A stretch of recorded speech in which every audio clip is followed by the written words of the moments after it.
Om. Let's start with the prayer. Om Samasta Jana Kalyane Niratam Karunamayam Namami Chinmayam Devam Sadgurum Brahma Vidvaram Vasudeva Sutam Devam Kamsachanora Mardanam Devaki Paramanandam Krishnam Vande Jagadgurum Tvameva Mata Cha Pita Tvameva Tvameva Bandhuscha Sakha Tvameva Tvameva Vidyat Dravinam Tvameva Tvameva Sarvam Amadeva Deva Tvameva Sarvam Gurudeva Deva. Hari Om. We are doing very important sloka 52, so we'll chant that again. Vikalpatad abhavabhyam Vikalpatad abhavabhyam asamsrushtatma vastuni savikalpatatva lakshyatvam savikalpatatva lakshyatvam sambandhadyastu kalpitaah together. Vikalpatad abhavabhyam asprishtatma vastuni vikalpatatva lakshyatvam sambandhadyastu kalpitaah. So we are looking at the first line. Vikalpatad abhavabhyam asprishtatma vastuni. Vikalpatad abhavabhyam asprishtatma vastuni.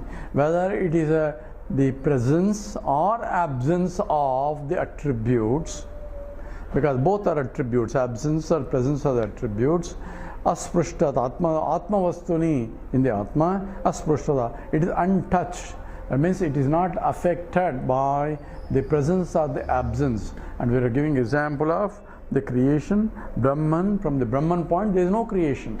So from Brahman point nothing can be said. It is pure, ekameva advitiyam, one without a second. So nothing can be said about it. So navagachati na manaha, this is manovacho navartante aprapya manasasaha, comes back without describing, because any description is essentially in terms of attributes only. Therefore even lack of attributes is another attribute. That's what is also to be understood. It says vikalpatad abhavabhyam asprishta atmavastuni, and therefore the whole creation is itself is a wonder. And this is how the scripture explains properly. It says, then how do we have, what is the purpose of creation? What is this?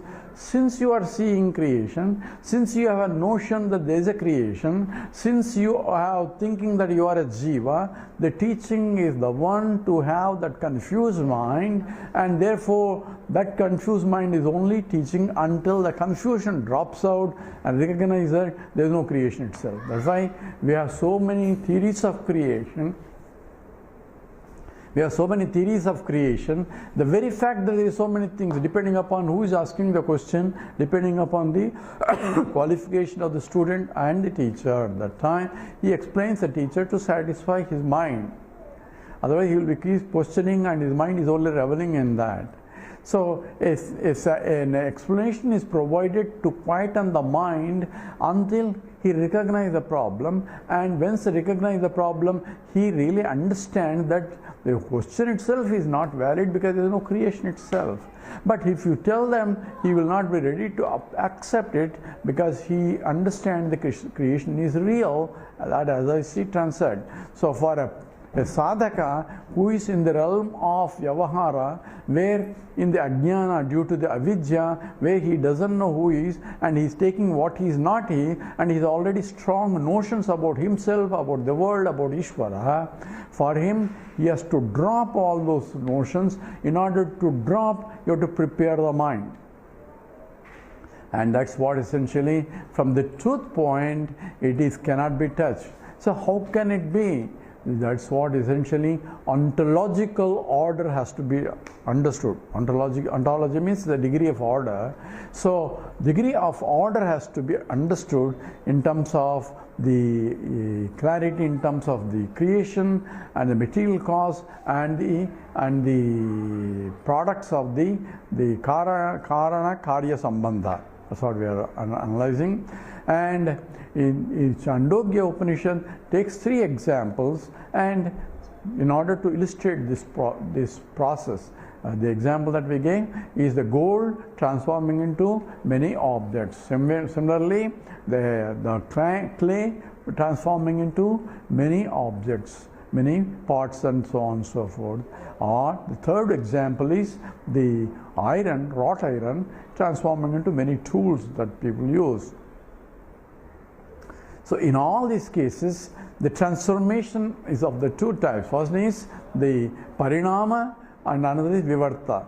A transformation where there is a modification involved called destructive transformation, where the cause is destroyed to create the effect. And that means that either can be reversible or irreversible, but complete transformation occurred. That is like a ring becoming into bangle, or bangle becoming into a necklace, where the ring is destroyed in the formation of a bangle, bangle is destroyed in the form of a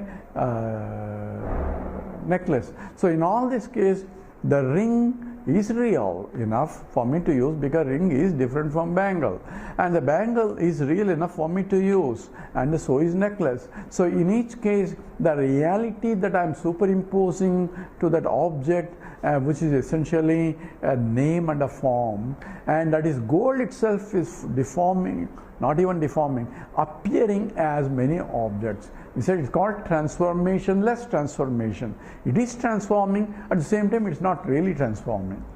And that's essentially what is called the vivarta. Vivarta transformation is a transformationless transformation. So from the point of gold becoming into different ornaments is called vivarta. From the point of one ornament into becoming into another ornament, it's called parinama. So both aspects are involved in the process. So in all these cases, in all the examples that Upanishad itself gives, it says Vacharambanam Vikaro Namadeyam. It is Vak Arambanam. Vacharam, Vak Arambanam. It's only Namke Vaste. That means only namesake transformation. There is really no transformation at all. So ontologically, gold is still higher reality. It remains as gold, but yet appears as many. In the many, one differs from the other. On what basis? On the basis of guna. Guna means it is a form, so ring form is different from a necklace form. And that form includes the size, the ID, IDs, internal diameter, outside diameter, thickness of it, or the ellipticity. All those properties belong to the ring. One ring differs from another ring, and one ring different from the chain or the bangle, and so on. So each one differ because their attributive content are different. Therefore, I call this as a ring and I call that as a bangle. On what basis? Because for me, ring is such and such a size and different from a bangle size and different from the necklace size. So each one has its own property in terms of the form, shape, and so on. So every object has a form. Form includes all other attributes. Form and color are seen by the eyes. So you have other attributes which are essentially Saddha, Sparsa, Rupa, Rasa, Gandha. These 5 attributes belong to these properties belong to each object depending upon the nature of the object. So the ring is different from a bangle, from its properties are different, its utility is different, application or the utility of the ring is different from a bangle, and which is different from a necklace. And it has a date of birth, the ring has a date of birth, and also maybe when it gets destroyed, it date of destruction also. In fact, all these properties are essentially, even Nyaya philosophy is defined as that object is essentially Raga Bhava Pratiyogini. Pragabhava Pratyogini is an object. What does it mean? It means it is counter to its absence before. Pragabhava, Pragabhava, absence before. Pratyogini, opposite to. That means there was a time where ring was not there and now ring is there. That's what is an object. So every object is Pragabhava Pratyogini or Pradhamsa Bhava Pratyogini. That means in the future it's not going to be there. It's opposite to its absence in the future. So that's what is essential. That means it is temporal. It is limited by the beginning and the end. That's how you define the object as an object that has a temporary existence. But looking from the gold point, gold has nothing to do with the ring and a bangle and a necklace. Gold was there before it became a ring. Gold is there even when it is in the form of a ring, and gold will be there even ring transformed into something else. So gold has not really transformed anything, yet it has transformed, because what is a ring? Ring is nothing but gold only, and ring is looking for a gold. I heard I came from a gold and I'm sustained by gold and I'm going back, and gold God I want to see. Where do I have to go? I have to go to Himalayas to see. Says looking within. Looking within. Where within? Look itself. In fact, there is within, without, everywhere of the ring itself is nothing but a gold. Every part of the ring is nothing but a gold only. So how far ring has to go to recognize that I am a gold? Because I came from that. At the same time, the gold has not been affected by the properties of the ring. So the properties of the ring, does it belong to the gold? No. At the same time, it's belong to gold in that form. So what is the creation? That's why Upanishad clearly states it is Nama Rupa, it is name and a form, is nothing but the Jagat. Whole universe is nothing but name and a form. So name and a form includes all other attributes. Form is a shape that eyes can see, that includes color and so on.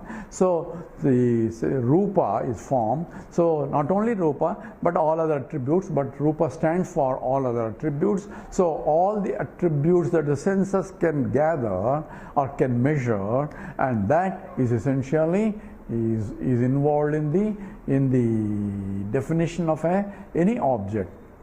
So therefore, the transformation is only Nama Rupa, is only Rupa stands for the all attributive content, and Nama means name. Name involves the knowledge of the object, because without having a knowledge, I cannot name it. So interestingly, Upanishad says it is Nama Rupatmakam Jagat. The Jagat is nothing but the name and a form, and the naming involves a knowing.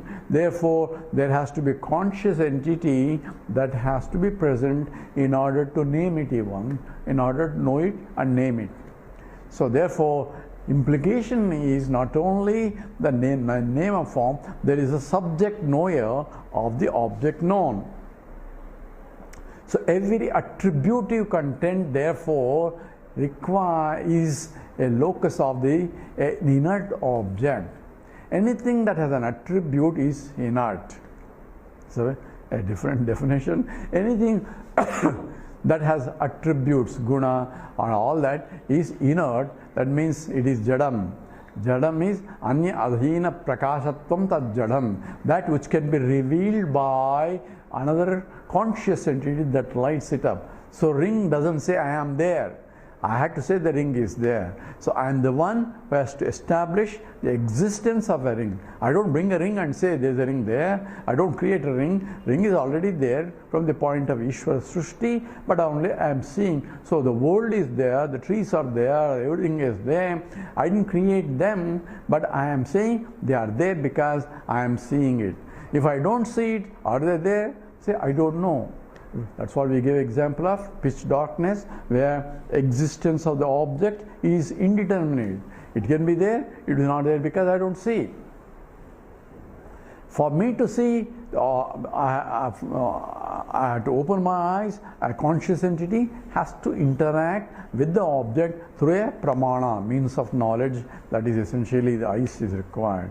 So all that is implication is that one pure Brahman, when it became many, it's only apparent, and it's called Vacharambanam Vikaro. It's only for transactional purposes only.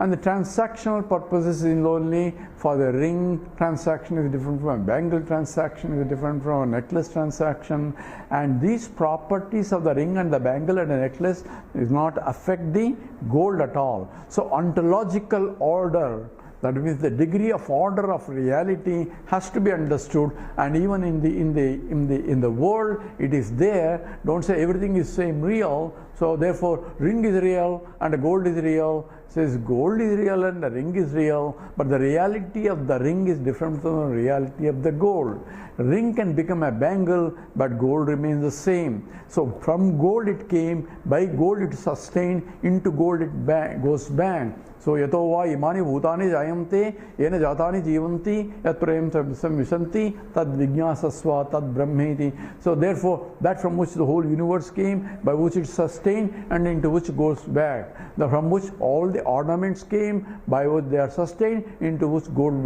goes back. And therefore scripture is extremely careful in defining this transformationless transformation, and therefore it says Vacharambanam Vikaro Ramadeyam. It's only the name of Namke Vaste, creation only, not a real creation, and that is being specified here. Therefore gold is untouched. That's what is asam sprushta. So srushta, it is untouched by the properties of the ring, or the properties of the bangle, and the properties of the necklace. Property ring is different from a bangle and the necklace, but those properties and differences do not belong to the gold. Ring can get destroyed, ring can be molten, but gold remains as a gold. And this is exactly what Krishna says, Maya tadamidam sarvam jagad avyakta murtina mastani sarva bhutani. Right, again, next. Mastani sarva bhutani nachaham teshu avastitaha.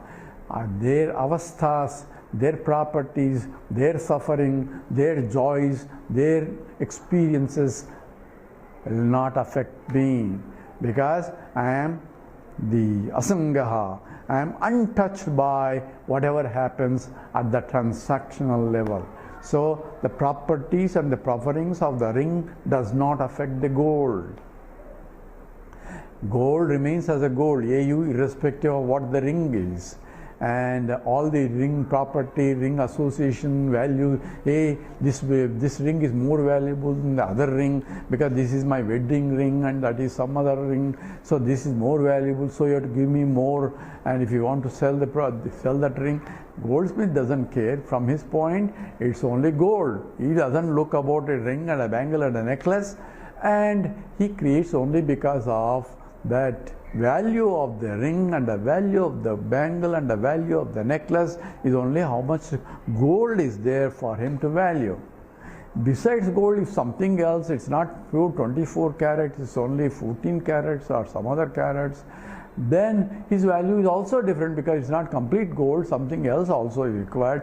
He only gives the value for the gold part, since gold is more costly, the other one is less costly. And therefore the essence has to be understood. Therefore Krishna says, Maya tadamidam sarvam jagad avyakta murtina. I pervade this entire universe in unmanifested form. So Brahman is everywhere. Therefore Krishna said Brahmarpanam Brahmahavihi. So where should I see Brahman? Everywhere. Everywhere where? Wherever you are using in the objects, because it already became many. This has to be very important. So I cannot go and sit Brahman to see somewhere else. I had to see Brahman has already become many. So he is expressing in many forms. So I want to see gold. I want to get gold. So he says, okay, buy this gold. So you are giving me in the form of a biscuit or a brick or some piece. I want gold, not the piece. Piece has a form. Biscuit has a form. Any brick has a form. I want a formless gold. He says you go to mental hospital, because gold can only be expressed for transactional purposes. It has to be expressed in a particular form. And why this particular gold ring and a bangle? We already addressed that in a way. So how come this gold is expressing only in this form and not other form? Why this form and not other form? That is because of the demand. Demand is because people want those kind of rings. So if I go to a gold shop, gold shop, and look, I want to buy some gold, and they are selling different rings. I want to buy a ring. They are selling varieties of rings, but not the one that I want. So I went to the manager and said, I want a particular ring. How come you are not selling that? He says, nobody buys that. We don't sell it. So we are selling it, those rings, because there is a demand for it. So the goldsmith is making on the basis of the demand. If nobody buys it, he will make a different type, because only the demand on the basis of the creation of the rings, creation of the varieties of necklaces, all because there is a demand for those. So demand is coming from desires to fulfill the desires of the jivas. Same way, Ishvara creates the whole universe based on the demand of vasanas. Therefore, we can say why God created in this kind of the world and all that. That's because there's a demand. If you want a better world, have better vasanas. And if everybody has a better vasanas, then better world will be automatically created. So not that his hands are tied because there is only on the basis of demand he has to create. So here, even though Krishna says, I pervade this entire universe, everywhere, idam sarvam jagat avyakta murtina, mastani sarva bhutani, all beings is sarva bhutani, including both charachara, that means both the living beings and non-living beings, everything is rising in me only, mastani, in me only. And Vasani sarva bhutani nachaham teshu avastitaha, but their state does not affect me. So the sufferings of individuals will not affect me. It's untouched, and that is called essentially asamsprushta. It is asangaha, asangoham punah punah sachidanandaru moham ahamevaham avyaha. So there is this. The slokas, that's beautiful meditation slokas. It says, I am untouched, untouched, untouched. And that is from the body point, the physically, or the emotionally, or intellectually, I am untouched by that. Therefore, properties of the body, properties of the mind, properties of the intellect belongs to the body, mind, intellect, not to I am. If I take myself, I am this, then it belongs to me. So I unnecessarily superimpose myself that I am the body, and then complain that body problems, I'm having this problem, that problem. Body will have a problem whether you are jnani or ajnani, and emotionally the mind can have a problem, and intellect. But prepare your body, mind to the degree, take care of it. You can take care of your emotional problems by detachments, and you can take intellectual by redirecting your mind to the higher values. And that's what you can do, but the properties again belongs to whether you are a jnani or ajnani, belongs to the mind only, not to the, from the jnani's point, he is neither jnani or ajnani. He realized that I am beyond the jnanam itself, I am pure Satchidananda Swarupam, using body, mind, intellect, depending upon their state as required for transactions. So that has to be understood, and that will be understood by a jnani. So jnani, does he suffer or not? Jnani body will suffer, jnani mind may suffer, jnani intellect may suffer, but jnani himself is, I am being asangaha, asangaha at the body level, asangaha at the mind level, and asangaha at the intellect level. I am untouched by any of these properties of the body, mind, intellect. So therefore, asprashtatatmosuni. So a little bit more in terms of object, Swarupa Lakshanam and Swabhavika Lakshanam, and all that is a little bit important.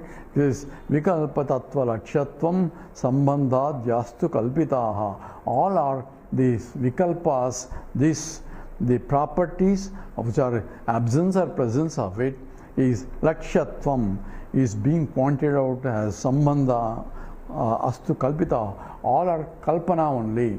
It's only an imagination or convenience for upadesha. For teaching, we need to teach. In order to communicate, we have to use the words, but in the process of understanding, you have to go beyond the words. So you see, the scripture uses peculiar language also and appears to be contradictory even. This is Anuraniyam Mahado Mahan. So it is smaller than the smallest and a bigger than the bigger. So how can it be both are contradiction? Contradiction is because it pervades even the smallest tiny and infinite also. So it pervades everything, and therefore one has to drop every objectifiable entity, but in the dropping I am only dropping the nama rupa only. So what's an object? How can I drop? It says it's not the ring, it's not the bangle, it's not the necklace. Yes, it is still a ring, it is a bangle, and it is a necklace also. So using the ring, using the bangle, using the necklace, I have to see what is that which is the common in all of that.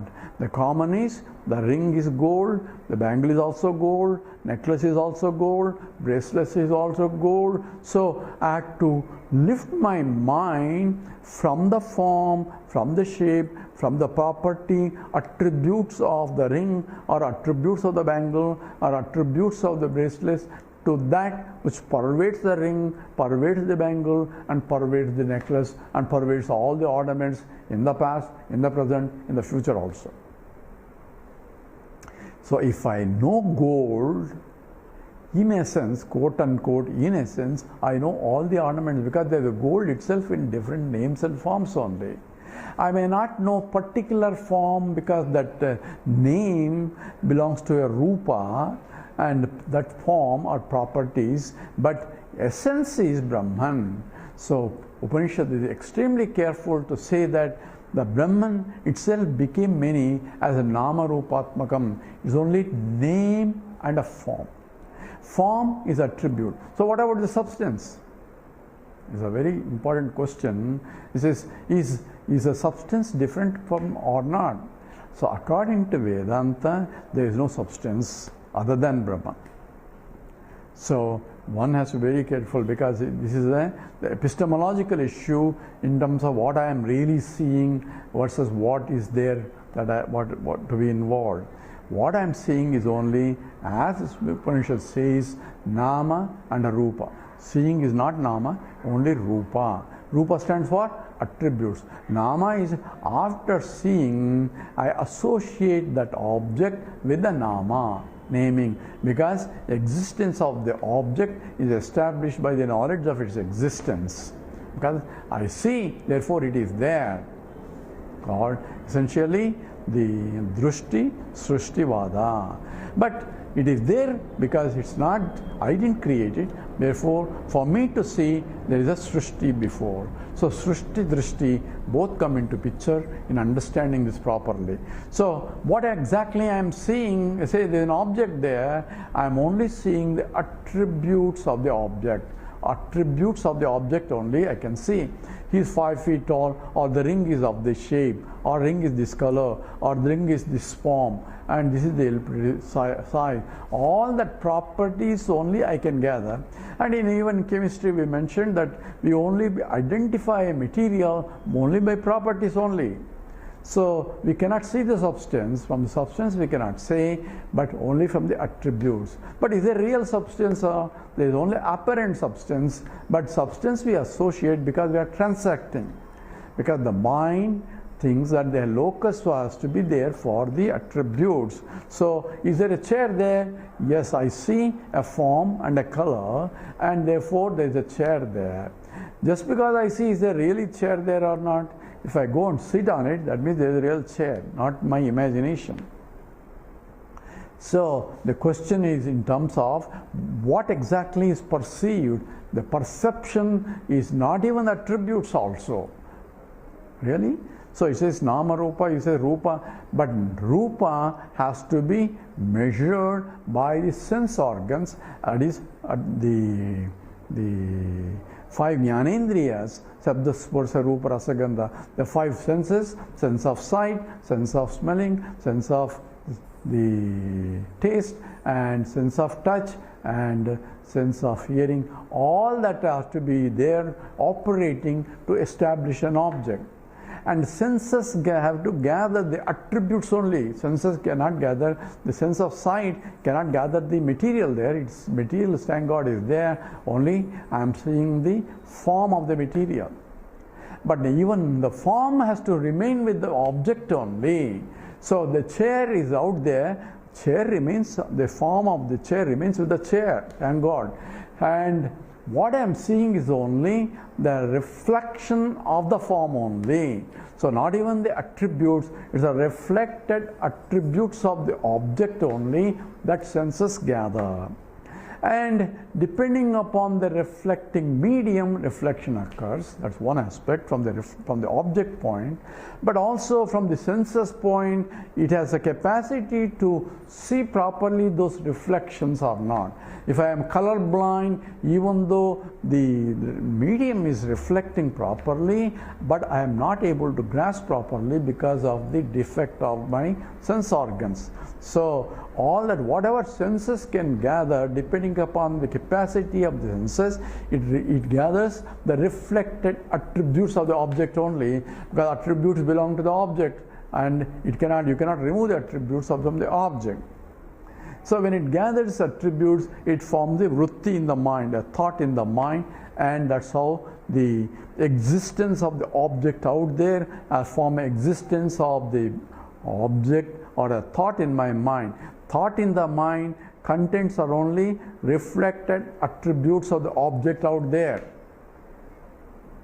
What I am seeing is only reflected attributes. And for that, since every attribute must have a locus, and that comes from the inference, and therefore that there is an object with an attributes, and I was told as I am growing from the childhood on, that object with those attributes is called a chair or a cow or a dog, and so on and so forth. That's how the cognition, the volition, the cognition and recognition occurs by the perceptual process. So what I am seeing is only reflected attributes of the object. I cannot see really the substance. And substance is what? You can go analyze the substance. What exactly chair is made up of, iron made up of, or tungsten is made up of, whatever. What is the material? And that's what the objective trying to analyze what exactly the chair is. So you must say it's a wood, but what is a wood? Wood is nothing but some kind of the fibers. What is the natural fibers? Again back to molecules, molecules to atoms, atoms to electrons, protons, neutrons, and you can keep going, and final answer is not yet come yet. It will never come, because the more you investigate, the more it opens up. Even though objective scientists think that they are going to have a fundamental particles, from the point of Advaita, fundamental particle is the one who is investigating, because he is not changing, because the one who is the Pramata is the one, because he is declutching himself from the object that he is analyzing, and in the very process he is not able to get the complete story of what exactly the universe. He wants to know what is the source of the universe, and he is excluding himself from the analysis because he is a subject and he cannot include it, and he has no tools to include also. So therefore the whole analysis of the objective scientist is defective in the process, because he cannot include in the system, using his objective tools, the very investigator, the subject. Therefore he thinks that consciousness comes in a accidentally when some matter assembles in some form. So he has his own theories, sub theories, in order to cover up that whatever his ignorance is. So here we are talking about the untouched by the properties of the objects. So I don't really say Brahman, but from the attributes I say there is a Brahman. So all my lakshanas, because that's why in the previous sloka it says, where does the attributes belong to?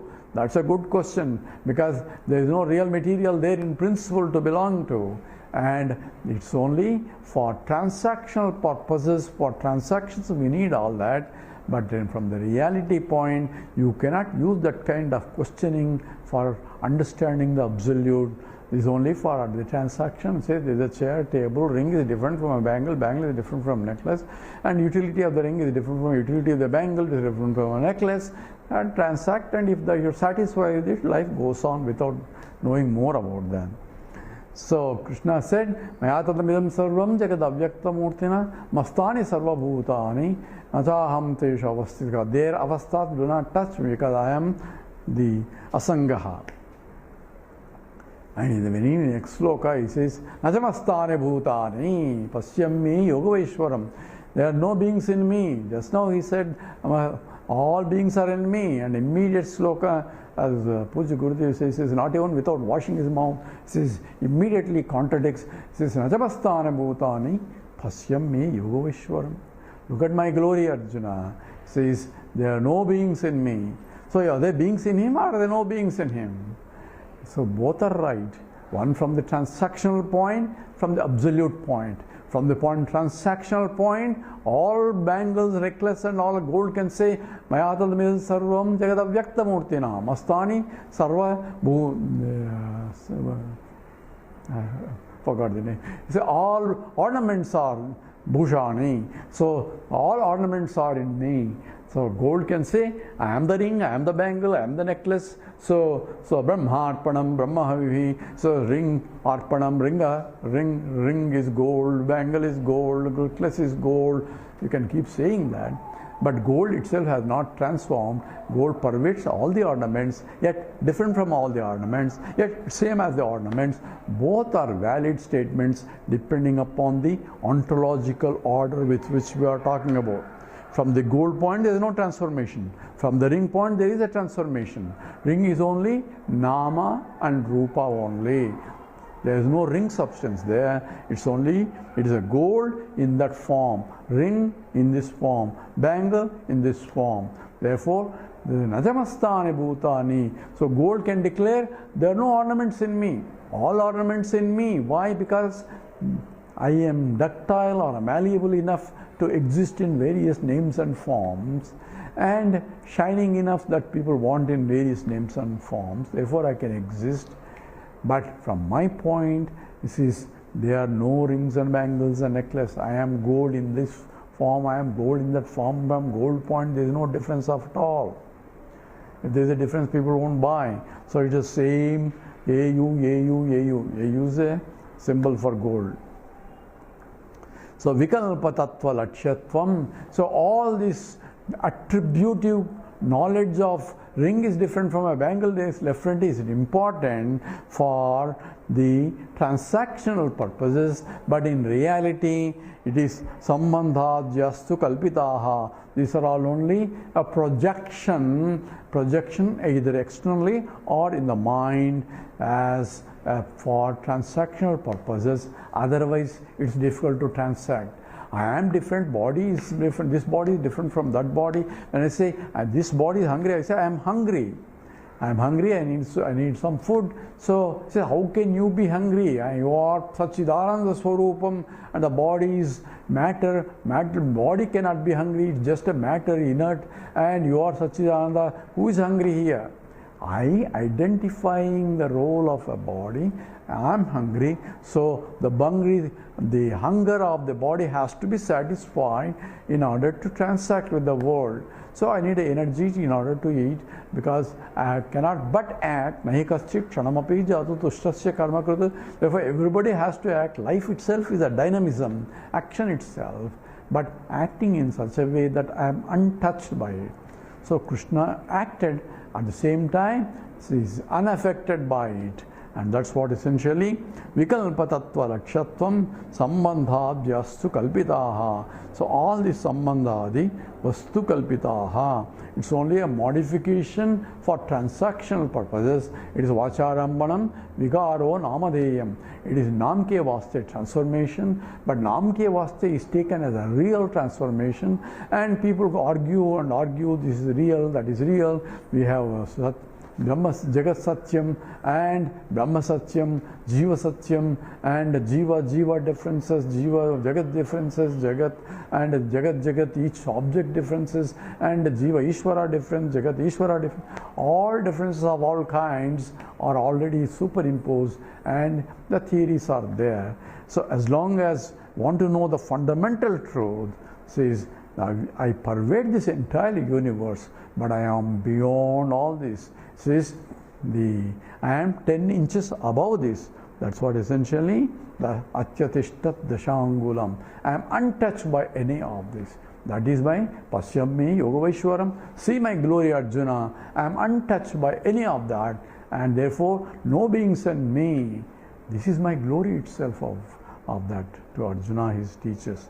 And we'll go into a little bit more in terms of the understanding of what Brahman realization, because I consider this is a very important sloka of this chapter, where he's analyzing and also at the same time for a mananam, for the reflection. And we'll stop here at this. Om Purnamadah Purnamidam Purnat Purnamudachyate Purnasya Purnamadaya Purnameva Vasishyate.